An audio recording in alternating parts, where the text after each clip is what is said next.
falar, né? Então, queridos, muito obrigado por essa manhã, obrigado pela presença de vocês, e a gente fica aqui para terminar o nosso evento.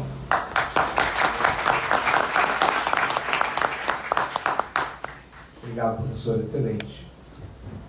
Agora vamos ouvir o professor Daniel, é isso? Sim. Vamos lá. Deixa o passador aí. Eu tenho também slides. O passador aí para... Bom, gostaria de iniciar agradecendo pelo convite. É sempre uma oportunidade bacana de estar falando sobre um tema super relevante para a prática, né, com os juros moratórios. A primeira vez que eu estou aqui nesse novo auditório da ESA, também muito, muito bonito. Então, cumprimentar aqui a mesa, o professor Gustavo Clô, que foi um dos idealizadores desse projeto aqui, desse evento. Então, em nome de quem eu já vou diretamente ao assunto, porque realmente está chegando aí o horário do almoço e vai ficando cada vez mais difícil competir com a fome, né? Falar de juros no horário. Falar de juros, um tema difícil, não, um tema árido, e eu ainda vou trazer uns gráficos aqui, pessoal. Então, o gráfico, ao mesmo tempo que ajuda, ele também mostra que a pessoa realmente vai ser chata, né? Mas eu acho que é importante trazer aqui algumas informações. E é importante também frisar que tudo que eu vou falar aqui, no fundo, é de um diálogo com um texto, alguns estudos do professor Bruno Salama, da FGV de São Paulo. Na verdade, ele era da FGV de São Paulo, nosso colega, e hoje está em Berkeley, lá nos Estados Unidos. E ele tem um trabalho com o Alberto Lúcio Barbosa, que ele faz uma análise jurídico-econômica sobre essa nova lei. Eu achei muito interessante, ele traz alguns gráficos que lançam um pouco de luz sobre algumas coisas que até foram cogitadas hoje aqui. Ele traz alguns gráficos que mostram que algumas das coisas que foram faladas aconteceram realmente na realidade. Então, vejam, o meu ponto de partida é que a lei, o 406 anteriormente, ele falava, mesmo que implicitamente, da Selic. Havia um debate, a gente vai ver esse debate daqui a pouco, mas agora essa nova redação fala de Selic menos IPCA. Então isso pode dar até uma impressão de que agora vai haver uma redução sobre as taxas de juros, mas como a gente vai ver daqui a pouco, isso é uma impressão enganosa, né? Mas para a gente ver realmente os impactos efetivos dessa nova lei, a gente precisa fazer um pouquinho de contas, ou pelo menos referir um pouco os gráficos ao qual eu já me referi. Aqui está a lei antiga, né? Não passou? Aí. Aqui eu não vou me deter, mas o importante que eu quero destacar, pessoal, é que a 406, na sua versão original, havia o debate, né? Tem até um texto da professora Renata Steiner que ela fala assim, a saga continua, né? Era algo que não parava, a gente havia realmente de um lado os defensores do 1%, do IPCA mais 1% ao mês, e os defensores o que eu vou chamar de Selic Soma. O que é a Selic Soma? É a Selic capitalizada de maneira simples, né? Que não é os juros compostos, capitalizado de maneira simples. Ou seja, não existe juros sobre juros, o juros sempre vai incidir sobre o valor inicial. Então, se eu tenho uma dívida de R$100, ao longo de um ano, no final do ano eu tenho R$112 de dívida. Bom, a tese que estava vencedora no STJ até aquela época era da Selic simples, ou Selic Soma, como eu estou me referindo. E havia a posição 2, que era IPCA mais 1%. Eu vou trazer um gráfico aqui para vocês que já vai mostrar, em alguma medida, como é que isso se refletia, como é que isso impactava no tempo. Vejam aí, nós temos no eixo horizontal os últimos 25 anos, de mês a mês, aí você tem os valores das taxas de juros, e ali também, no eixo vertical, você tem a taxa acumulada de juros. Então, você vê aí na faixa azul, que é a Selic Soma, lá embaixo, vocês estão conseguindo acompanhar.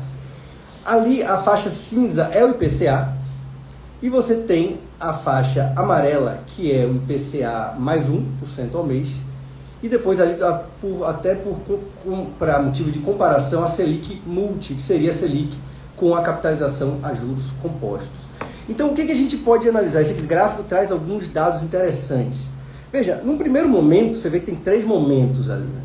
O primeiro momento faz praticamente pouca diferença qual critério de juros a gente utiliza. Veja ali, se a dívida for muito curta, a diferença é muito pequena. Naquela primeira faixa ali, você quase que não sente diferença prática do crescimento da dívida. Já no momento mais alargado, 2, nós já temos o quê? Uma projeção, diferença maior, né? Nós já temos aqui, por exemplo, a taxa Selic Soma, que está em azul, ela vai perder para a taxa do IPCA mais 1, que está em amarelo, e perde muito para a Selic Multi, que é a juros compostos. Vejam, o que é interessante aqui perceber? Que a tese prevalecente no STJ, que era Selic Soma, Selic Simples, ela praticamente ficou equiparada com o IPCA. Você vê que a linha azul e a linha cinza, elas vão ali muito próximas. O que está querendo dizer que o critério da Selic, que era prevalecente do STJ, ele ultrapassou muito pouco a inflação. Vamos chamar o IPCA aqui como uma compensação da inflação. Então veja, o que a gente pode tirar aí, olhando os últimos 25 anos, do que aconteceu efetivamente com as taxas praticadas. Não quer dizer que necessariamente no futuro será assim, tá? Mas a gente está olhando para trás para tentar entender um pouquinho do futuro. Vai dizer que, no fundo, a taxa Selic simples, ela tinha um incentivo, em alguma medida, para esse devedor solvente não pagar. Se ele está ali quase que para e passo com a inflação, se ele tiver o mínimo de competência de investimento, ele poderia realmente investir e acabar ficando com a diferença positiva, né? E para o devedor insolvente, que é que ele não tem condições de pagar, de certa forma é uma medida de juros que dá um certo refresco para ele, porque ele não está vendo a dívida dele crescendo muito. E aqui é interessante também chamar a atenção desse ponto 3 aqui, que foi referido já pela professora Gisela e pelos demais, que vejam, é um período que até combinou com a pandemia, em que a Selic está inferior ao IPCA. É o tão falado juros negativos. A dívida, na verdade, estava diminuindo aí, se você parar para pensar. Era o quê? Quase que um super incentivo para não pagar. Porque se com o tempo aquele valor está se depreciando, no fundo a sua dívida está ficando mais barata com o tempo. Então, o que acontece com isso aí? De um lado, você tem um super incentivo do devedor não pagar e também um super refresco para esse devedor insolvente.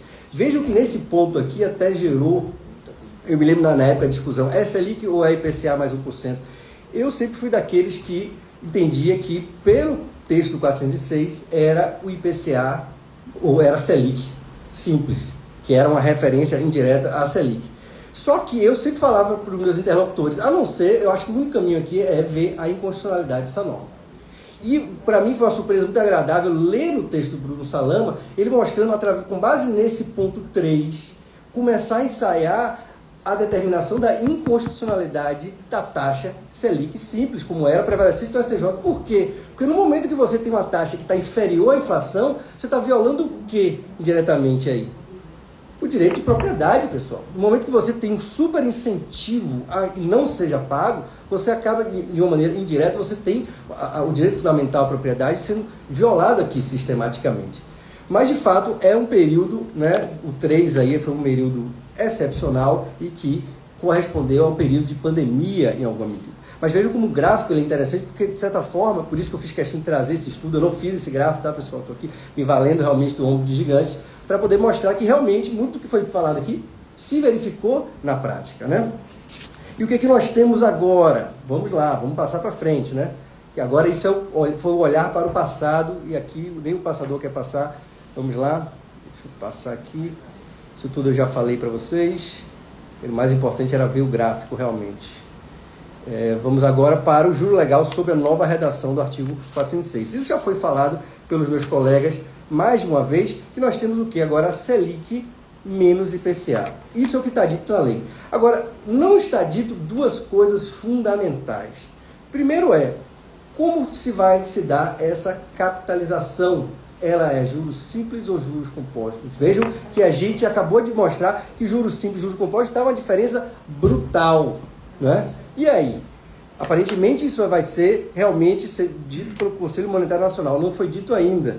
E também um outro dado, esse que é um pouco mais escondido, mas é importante chamar a atenção aqui, eu vou mostrar outro gráfico para mostrar como é importante, a forma de atualização monetária também não foi dita. Então nós temos dois, e aqui um dos pontos centrais, olhando para frente, nós temos duas coisas que não foram definidas pela lei.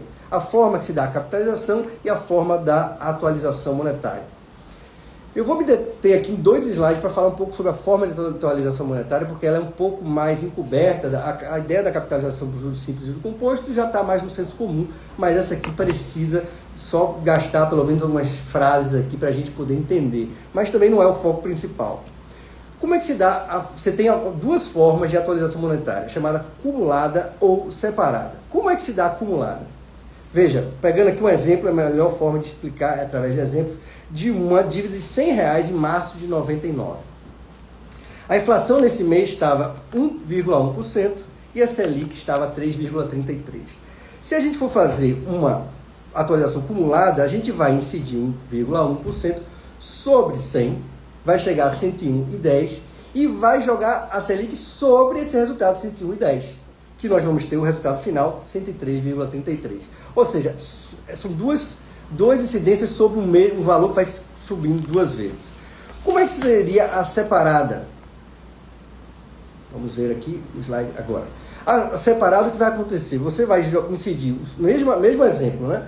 De março de 99, você incide 1,1% sobre 100, que vai dar 101,10, mas você não incide a Selic sobre o 101,10, você incide a Selic sobre 100 de novo. E você vai somar as diferenças. Vai dar um número naturalmente menor, nesse caso aí 103,30, 3 centavos a menos. Deve pensar que besteira. Mas agora, em breve, eu vou começar a mostrar como essa diferença, que não está determinada na lei, a decisão em relação a como fazer essa atualização monetária pode gerar uma diferença enorme. Vejam, então, esse é o primeiro ponto que não está determinado, e o segundo é a capitalização da taxa de Selic, que será o que eu chamo de Selic multi, juros compostos, ou Selic simples, juros simples, como já estava previsto anteriormente pelo STJ. Se a gente combinar essas 2 coisas, pessoal, deixa eu passar aqui o slide, nós temos, na verdade, então, se a gente pegar essas 2 variáveis, deixa eu combinar elas, nós temos 4 formas diferentes, então, de fazer os acréscimos legais da mora. A gente pode ter uma atualização cumulada da obrigação com a capitalização composta. No outro extremo, a gente pode ter uma atualização separada com a capitalização simples, e a gente pode variar essas 2 coisas, cumulada com simples e separada com composta, ok?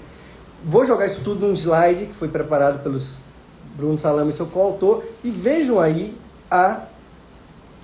o crescimento dessas 4 variáveis. Olha como muda. Aqui a gente só não vai ter valores absolutos, mas vejam a diferença. Se for optado por cumulada com composta, você tem um crescimento previsivelmente a maior de todas, né? A dívida vai ser a maior de todas. Se você fizer pela atualização separada com capitalização simples, você tem a linha vermelha aqui, a mais simples, mais barata de todas. Só que aqui vem agora a surpresa. O elemento surpresa é o seguinte: se você optar por uma atualização separada com a atualização acumulada com a capitalização simples, você tem a linha a linha amarela. E se você optar pela atualização separada com a capitalização composta, você tem a linha verde. Qual é o dado aqui importante? A forma de atualização está impactando mais o valor da dívida do que a forma da capitalização. Esse é o dado que os autores, um deles é economista, falou, isso ninguém diz, todo mundo fica preocupado na forma de capitalização, mas a forma de atualização está se mostrando, com base nos últimos 25 anos, que não quer dizer que vai ser assim no futuro, está impactando mais o valor das dívidas. Então eles estão chamando a atenção para, inclusive, os reguladores que vão fazer essas escolhas de mercado agora, como é que eles vão, dizer, olha, a forma de atualização é extremamente impactante. Agora, o mais legal agora da gente, e aí eu já começo a encaminhar para o final, é confrontar os 2 gráficos. Como é que se dá com o que era, com o que a gente tem agora, das 4 possibilidades do que vai ser para o futuro? Vejam, isso aqui eu já falei. Só um segundo. Bom, agora a gente vai comparar não só essas 4 variáveis com a Selic soma, que a gente viu que era a posição prevalecente antes da reforma, com o IPCA mais 1, que era a posição que não era prevalecente, e com a Selic multi, que a gente sempre coloca lá como um referencial. Olha o que nós temos aqui, pessoal. Deixa eu botar logo o gráfico para vocês poderem ver. Lá em cima, nós temos, então, já de cara, uma coisa que a gente pode... Foquem aqui nessa linha azul aqui de baixo, tá? O que é isso? É a Selic simples, que era a posição prevalecente antes da reforma. O que a gente já pode tirar agora? Todas as possibilidades são superiores à Selic simples. Então, não é possível mais pensar...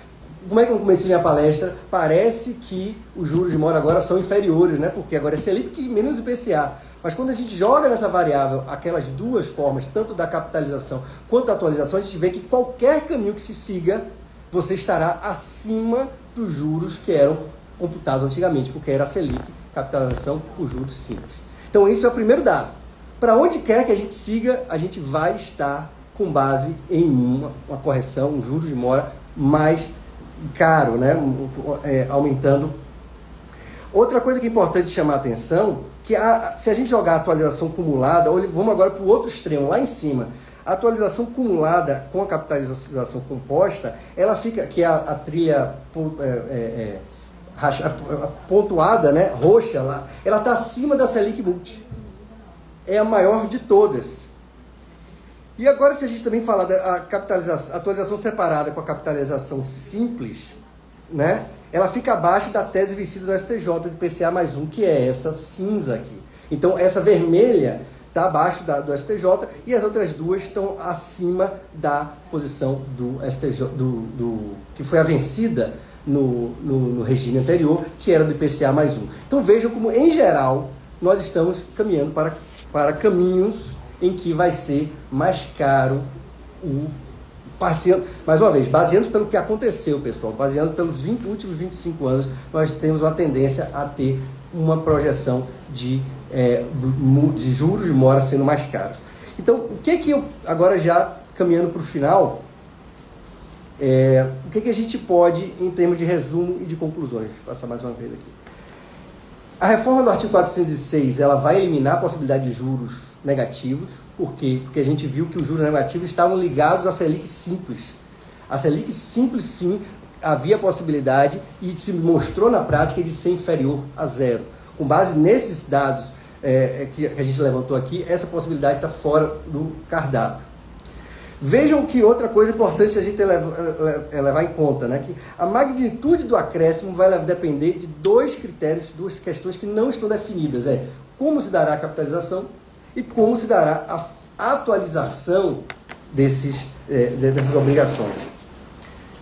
O ponto 3 ali, entre 99 e 2004, a forma de atualização foi mais decisiva do que a forma de capitalização. Isso é um dado também que tem que ser frisado, sobretudo para os reguladores que vão tomar essa decisão em breve.